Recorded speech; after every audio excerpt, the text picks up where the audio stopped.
Hey, welcome back again to the Winning Digital Customer Show. And you've tuned into a good one today because I want to talk about some of the pre-digital companies that are killing it in the digital space. Most of you probably know, my work for the last 25 years has been working with some of the world's largest brands on how to succeed at digital. And when I say world's largest brands, I generally mean brands that were around before our world became so digitally centric. So while I have worked with some companies like Amazon and Facebook and others, most of my work has been with companies like, Allstate and General Motors and J.P. Morgan Chase and on and on and on. The classic, what I would call great legacy brands, which have had to make a transformation from a world which was not so digitally centric to the world that we live in now. And there was a time when it just sometimes seemed to some people, maybe even to me once in a while, but certainly to some of the executives at those companies, that it was very, very challenging to be a large pre-digital company trying to transform for a digital world. There was a time when it seemed like the Facebooks and the Airbnbs and the Ubers and the eBays and et cetera, the Amazons, they got it. They were built for digital. And if you were Citibank or you were, a Kohl's or Macy's or, some McDonald's, you were some big company that was not built for a digital world, it was really tough to compete because, well, you had all these old systems that weren't built for digital. You had old mindsets that weren't really aligned with the kind of massive change that was necessary for digital. People were entrenched in a certain way of doing business. You had certain business processes. You had certain contractual agreements in place that all of a sudden were problematic if you wanted to sell direct to consumers online. All kinds of reasons why it just seemed like it was a morass, a tangle of things to try to get from where those companies were to where they really would need to be outstanding competitors in a digital world. And that was a challenge for quite some time. But I'm really happy to say that today, that's no longer the case. And there are many companies that fall into this category of great legacy pre-digital brands who have absolutely mastered success in the digital world. Now, there are plenty who are still struggling. Don't get me wrong. I'm not saying that every great pre-digital brand is totally killing it in the digital world. I wish that were true. That's my mission, actually. That's most of what I spend my time on, is working with and helping those types of companies be successful. But what's great is that we have role models. What's great is now, anytime we get that feeling like, man, it's tough to make the leap, it's tough to make the transition, we can look to some other key companies and say, well, they did it. There are many companies now. So what I want to do today is just take a few minutes. I have a set, there's so many examples out there, but I've sort of cherry picked 7 that I think are great examples of companies that are pre-digital, that were born before a digital world, and yet are absolutely at the top of their game and are absolutely at the top of the market in terms of success of appealing to digital customers. So let's dive right in. Let's talk first about Starbucks. This is clearly a brand that was born before the digital world. In fact, maybe the initial, you could totally see how, in the Pacific Northwest, the world of digital was being born probably half in a Starbucks, right? People sitting around in Seattle or in San Francisco having a coffee and imagining a future world back in the, late 80s, early 90s, things like that. But Starbucks was clearly a brand that was around and big before everybody was digital.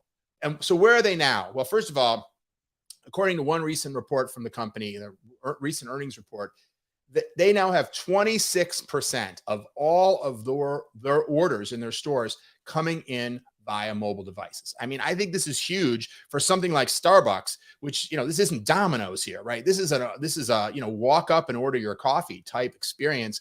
And yet they've got more than a quarter of those orders now coming in over digital, and of course, growing.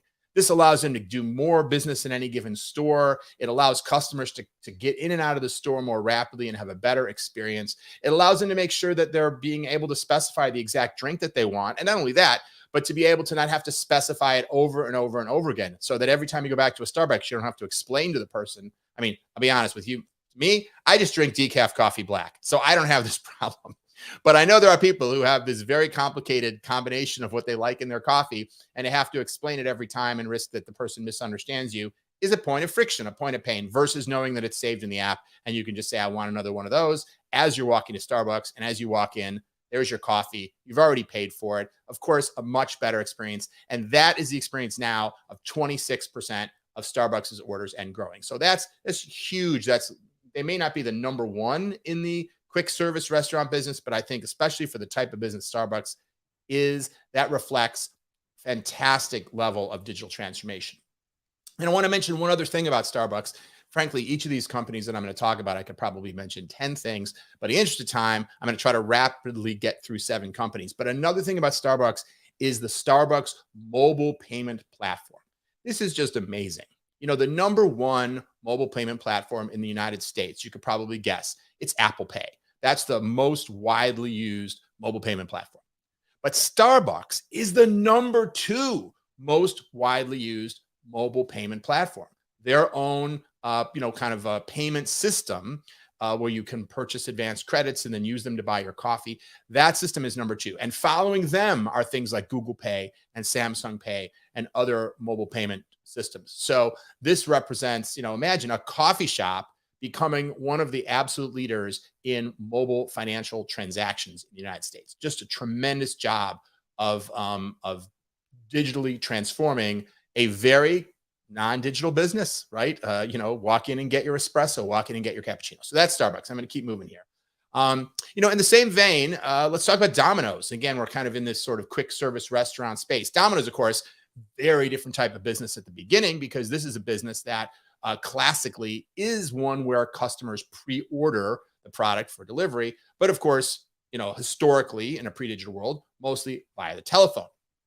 Today, more than 75% of all orders for Domino's are being placed through digital channels. And that's up. Before COVID, it was 70%, and that's nudged up even further, during the COVID pandemic. They have a very robust and sophisticated online ordering system that knows everything you could possibly configure with a pizza, is one of the easiest to use food ordering apps, I believe, in the marketplace. And furthermore, their whole system of taking the order and delivering is all completely owned by Domino's, meaning they are not working with the Ubers and the DoorDashes and the other companies that are providing food delivery services for many, many other quick service restaurants, which means that they can own the complete experience. It also means they avoid all the cost associated with having to pay those companies for their services of delivery. So Domino's has taken their sort of historical strength at delivery and taking orders, adapted it for a digital world, and is now absolutely one of the leaders in this place. So bravo, Domino's. And by the way, they're continuing to innovate. One of the things that Domino's is doing now is working with the neuro-autonomous car system.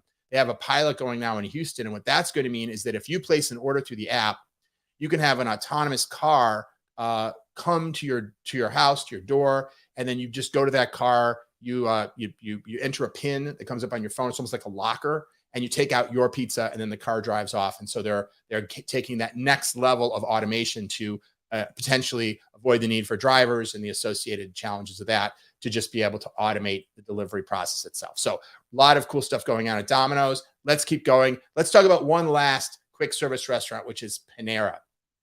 Panera may be the absolute leader in the percentage of their orders that are coming in digitally. According to Panera, they say that this past year, 85% of all of their orders have come in either their app or another third-party delivery service. So unlike Domino's, they're working with the Ubers and the DoorDashes and everybody else, but 85% of all their orders are coming in through some sort of digital means. So obviously that is huge. Panera also has built what may be the largest loyalty program in their entire industry. There are 40 million members of the Panera loyalty program. And just as an example, Starbucks Rewards program, which is a very successful loyalty program, has 20 million members. Panera has 40 million members. And while it may or may not be exactly digital, I mean, they've implemented that loyalty program in a very digital way, and it's very integrated, of course, with the digital ordering process. And another kind of part of this, which you could argue isn't precisely digital, but one of the things we're seeing in the digital economy is the move towards more and more subscription relationships, taking things that used to be a la carte, such as Amazon Prime. Instead of paying for shipping every time, you pay a subscription. The consequence of that is that for regular customers, you spend a lot less money on shipping, And the brand gets the benefit of additional loyalty and repeat transactions because you've already subscribed. So you're kind of motivated to go back and leverage that subscription to get free shipping by ordering from Amazon. Well, Panera did something similar. They launched their $8.99 per month coffee subscription. So if you pay that, you can go and get as many coffees as you want at Panera. And they have over 800,000 people signed up for that program, obviously heavily digitally enabled. You go in, you flash your QR code. And what they have found is that the frequency of visits by guests who sign up for that program is increased by more than 200%. And food orders increased by 70%. So in other words, they may be getting less money for the coffee, but those customers are coming back more and more often, ordering more food. And net, this is a program that's making money for Panera. So this is just another company that's really figured out how to adapt their business. Again, nothing sexy or digital inherently about being essentially a sandwich shop. But of course, they also have really good soup. So soup and sandwich, let's say. But in any case, a brand that is really killing it in the digital world. Okay, so let's move away from food. I'm getting hungry. I don't know about you. I want some of that Panera cheese soup now that we've talked about it. But let's talk about just classic retail. So in 2021 alone, Walmart's e-commerce sales grew 79%. Massive, massive growth. And Walmart, again, clearly a classic pre-digital brand, is now the second largest e-commerce retailer in the United States. I mean, I probably don't have to any of you have to work too hard to guess who the number one is. Amazon is, of course, the number one e-commerce retailer. And to be fair, Walmart is not exactly nipping at their heels. Amazon represents 41% of the US e-commerce market. And Walmart in second place has a 6.6% share. So clearly, they're still much smaller than Amazon. But nevertheless, I take it as just a really inspiring sign that if you're talking about competing in the e-commerce space and you look at all the companies out there that are pure play, born digital e-commerce companies, a classic brick and mortar company that's been around for decades is the number 2 player in e-commerce in the United States. And they are growing rapidly. As I said a moment ago, their sales grew 79%. And they're doing a lot of smart things, some of which are mirroring things that Amazon has done. But nevertheless, sometimes that's how you succeed. Many other brands haven't taken up some of the successful practices of Amazon. And take one, for example, that I'm sure many retailers would be resistant to, which is the idea of the marketplace. Now, Amazon has more than 6.3 million people, brands, companies who've created marketplaces on Amazon. So as I'm sure you well know, you can buy things on Amazon that aren't only from Amazon, but you're purchasing them through a wide range of other merchants, even though Amazon is processing the payments. And in some cases, Amazon may actually be fulfilling the goods. That's the course called the Amazon Marketplace. Massively profitable for Amazon, fills in all kinds of merchandise gaps that Amazon would otherwise have, making it really a place where you can buy pretty nearly anything. Walmart has mirrored that strategy, and they now have, first of all, they have doubled the number of online marketplace sellers on their platform just over the last year, just during COVID, year and a half. But they have about 115,000. So clearly nothing like the 6.3 million merchants selling on Amazon. But according to one survey done by Chain Store Age of Amazon marketplace sellers, 39% of them are actively considering also selling on the Walmart marketplace. So there's a tremendous amount of mind share that Walmart's developed around the marketplace amongst those Amazon sellers. And so I think we can anticipate substantial growth in the coming couple years in the number of sellers on the Walmart marketplace. One last thing about Walmart, and again, one could talk just about Walmart for an entire 30-minute livecast easily because they're doing a lot of really cool and innovative things. Buy online, pick up in the store, which is, of course, been around for a long time, but became so much more important during COVID. Walmart appears to be the leader in the buy online, pick up in the store penetration category. They have something like a quarter, 25% of all of the orders at Walmart are what they call click and collect, which is just their way of saying that you can buy it online and you can pick it up in the store. That's more than $20 billion in sales every year that Walmart is doing, where people are ordering online, picking up in the store. That doesn't include the stuff where they order online for traditional delivery via, UPS or FedEx or something. By the way, Home Depot is number 2 at that. They have 13.3% of their orders also coming in via buy online, pick up in the store. So just a multitude of ways. You can see why Walmart's e-commerce sales are growing so much. A multitude of ways that Walmart is another brand that is a pre-digital legacy brand that's absolutely killing it in the digital world. Okay, now let's go to a manufacturing company, an apparel and manufacturing company, Nike. Nike, of course, has been a powerful brand for, I almost want to say generations, certainly many decades, certainly long before digital. And not only that, but like most companies in the apparel and manufacturing business, they really weren't in the direct to consumer business. If 15, 20 years ago, if you wanted to buy Nike shoes, you were going to some kind of a shoe store, right? You weren't engaging with Nike directly. They were selling via distribution. And they still, of course, do that. But digital gives any manufacturer the opportunity to potentially go direct to the customer, creating a true customer relationship, which most manufacturers otherwise don't have. And of course, potentially giving them a much bigger piece of the total sale price because they don't have to split the total amount paid by the consumer with the retailer, which is very often close to a 50-50 split. So this is a massive sort of financial shift as well for manufacturers who are able to go direct to customers. This is the opportunity of digital.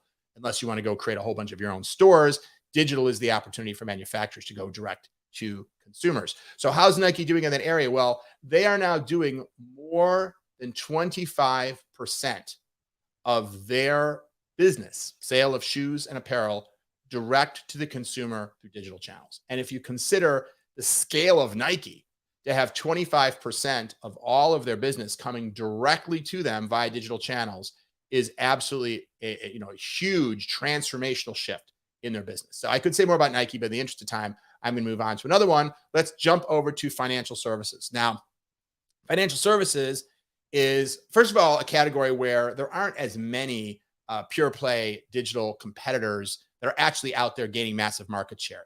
Because of all the regulatory issues in financial services, what we've seen instead is a kind of whole fintech industry of companies that are providing services that then get either bought up, the companies get bought up, or the services get bought by banks. This is not entirely true in certain categories like payments, where you have companies like PayPal or Venmo or Zelle. But for broad banking services, generally speaking, we're seeing most of the market share has maintained the whole time with the classic players like Bank of America, Chase, Citibank, et cetera. But J.P. Morgan Chase is number 1 in this space. They have 41 million active mobile banking users. They're the number 1 in that space. And they're 25% or 33%, depending how you do the math, ahead of the number 2, which would be Bank of America. So they're massively ahead. I'm sure you're probably aware that they've been the one to introduce several innovations in online banking that have then been kind of copied across the industry. Probably the most famous one is the ability to take a picture of a check with your phone and have it deposited rather than having to go into the bank or even go to an ATM machine. But just based on the numbers, 69% of all Chase customers are digitally active, and that continues to grow. They've done many things to be successful in the digital space, and they are the most successful bank in the digital space, at least here in the US. All right. This is the last one I'm going to talk about, number 7 in my list for today. And I could easily do another 7. By the way, if you like this, put a note in the comments. I could do a part 2 of this and talk about some additional companies that each also have their interesting own profiles that I'm not talking about today. But the last one I'm going to talk about today to round this out is Disney. I remember years ago, when was this? In the 90s, I think Disney bought InfoSeek. For those of you who are old like me, remember that was a sort of a leading internet property. They spent, I forget how much, but hundreds of millions of dollars, maybe more, I can't remember, buying this internet property, and it sort of went nowhere. They had this vision of creating this digital portal, bringing together Disney content with InfoSeek's digital audience, and the whole thing fell flat. And like many large brands that tried to get into digital early on and just couldn't find their way, weren't successful, didn't seem to get it, Disney was one of those companies. But that is no longer the story at Disney. And if you look at what they've done over the last few years, you can see massive success and leadership in this space. So let me just mention 2 examples of this. And again, one could give more, but I'm just going to give 2. First of all, Disney Plus. I've talked about this before on the show. Disney Plus launched about 2 years ago. It launched right at the end of 2019. And within just a few months, They had massive, massive numbers of subscribers. And today, get this, 37% of all Americans have subscribed to Disney Plus. Disney Plus is essentially a competitor to Netflix. And within, I think it was, I want to say it was about 3 months, 3 or 4 months after the launch, they already had half as many subscribers as Netflix and similar number of subscribers to Hulu, and both of whom have been in the market for more than a decade. And today you have 37% of all Americans subscribed to Disney. 36% say that they've unsubscribed from other platforms to free up the money so that they could subscribe to Disney Plus. This is obviously a company who's a classic media and entertainment company, accustomed to television, accustomed to theatrical distribution of their films, radio, right? I mean, they've been in books, they've been in just about every category of media, of classic traditional media, and they are now absolutely killing it as one of the very top in paid subscription SVOD, right? Subscription video on demand services. So a huge success. Clearly, this is a company that's killing it. And in a whole other area of Disney, in the theme park area of Disney, they were also a leader with the launch of the Magic Bands, which I want to say was not 10 years ago, nearly 10 years ago. They were starting this where guests at a Disney property like Disney World would wear a bracelet that contains an RFID chip, and that becomes your ticket to get into the park, and that becomes the way you get onto a ride, and that even allows you to pay for things, open your hotel room, just a massive additional convenience for the guest. Incredible use of technology. Others are doing this now. We see Royal Caribbean doing similar things. Universal Theme Parks is doing similar things, but Disney was a trailblazer. And it's not just cool, and it's not just an improved guest experience, which is no small thing. I've also heard that it drives more purchases, because it's kind of like if you only have to sort of wave your wrist to buy something rather than having to take out your credit card, psychologically, you're more likely to make that purchase. But it also has increased the capacity of the parks, because they can get people into the park faster, because they can get people on rides faster, because they can sell them merchandise and food faster because of the convenience of having this RFID-based method of identifying a guest and paying, having that guest pay.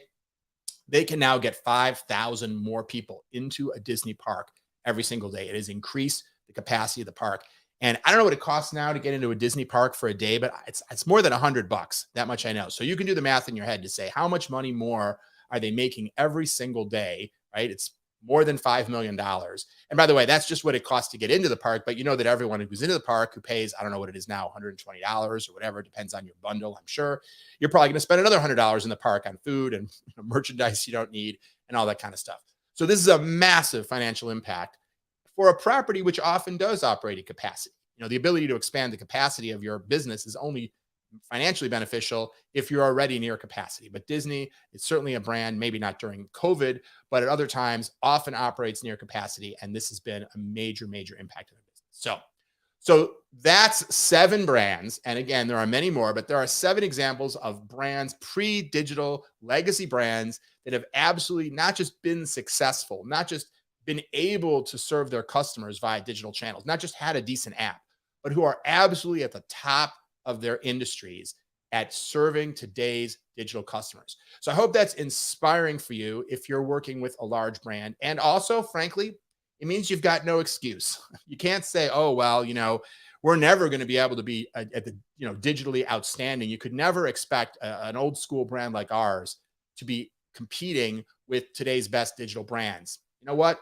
I'm sorry, that's just BS, because there's plenty of examples today of companies that were those pre-digital companies that have figured out how to make the transformation and do it. If you need help in that area, of course, I've written a book, Wall Street Journal bestselling book called Winning Digital Customers, The Antidote to Irrelevance, that is all about that. And of course, that's also what my business does. So feel free to reach out if you'd like support or help with any consulting services, or just check out the book. It's a lot cheaper than consulting services, I'll tell you that. And you can find it on Amazon, or we'll try to put a link to it. We have a website for it as well, winningdigitalcustomers.com. Okay. So that's it for today. 7 companies, legacy brands that are killing it in the digital world. Hope this has been interesting for you. As always, thanks so much for listening and watching the Winning Digital Customer Show. I look forward to seeing you next time. Till then,